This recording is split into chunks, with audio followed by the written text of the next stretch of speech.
Saya mamanya Alina, kelas 11-4. Saya ingin menanyakan untuk tes tadi yang Cambridge, tes yang itu tadi, apakah itu tesnya itu hanya sesuai level? Misalnya kalau di SMA kita tesnya B2 gitu kan, waktu SMP itu Alina sudah pernah mengikuti tes Cambridge itu, tapi waktu itu levelnya B1 waktu SMP. Nah, apakah si sertifikat itu berlakunya untuk berapa lama? Terus kalau udah level SMA, apakah mesti mengikuti tes lagi di level B2 seperti itu? Terus untuk yang tadi untuk mendaftar beasiswa berarti menggunakan sertifikat itu ya? Itu aja, terima kasih. Baik, terima kasih atas pertanyaannya. Mungkin saya konfirmasi pertanyaannya ya Bu ya. Jadi adiknya sudah mengikuti ujian di SMP di level B1 ya. Apakah nanti di SMA akan mengikuti ujian lagi? Ya, baik Ibu. Jadi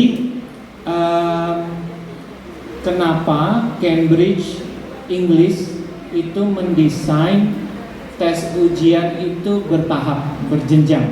Bahkan yang tadi saya sampaikan itu bisa dimulai dari semenjak SD. Ya, SD pun bisa mengikuti ujian itu. Ya.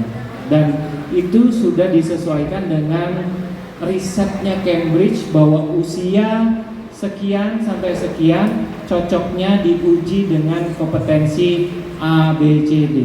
Nah, SMP itu tepat sekali. Jadi kelas 7 SMP itu A2K, kelas 9 itu B1 gitu ya. Nah, kalau SMA itu jadi B1 itu bisa kelas 3 SMP atau kelas 1 SMA. Ya. Nah, kalau B2 itu tepatnya diambil oleh kelas 11 atau 12. Keponakan saya, karena dia rajin sekali mencari beasiswa, dia sudah ujian itu di kelas 11 akhir, semester akhir. Karena kelas 12 awal dia sudah mulai mencari gitu ya. Karena ujiannya sekarang ini akan muncul sertifikat baru sekitar 2,5 bulan Bapak Ibu sekalian. Jadi ada waktu untuk Cambridge untuk melakukan scoring gitu ya. Jadi kenapa mereka mendesainnya itu karena ini bahasa asing dan yang mereka nilai adalah kompetensi. Jadi jawabannya adalah kalau SMP-nya sudah ngambil B1 dan nilai skornya cukup baik, itu bisa dilanjutkan ke SMA untuk B2. Terkait dengan scholarship, tadi informasinya dari kampus requirement-nya beda-beda.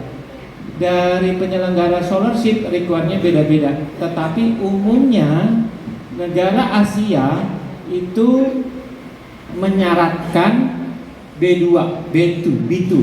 Tetapi kalau untuk negara-negara yang originally bahasa Inggrisnya mereka seperti US, itu ya Stanford, Harvard, itu C1.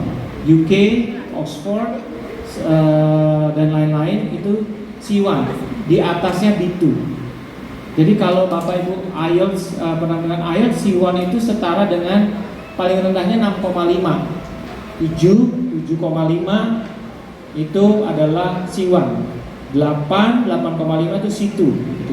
Tapi C2 itu udah terlalu tinggi. Biasanya orang yang mau ngambil sastra Inggris itu ambil C2. Ya.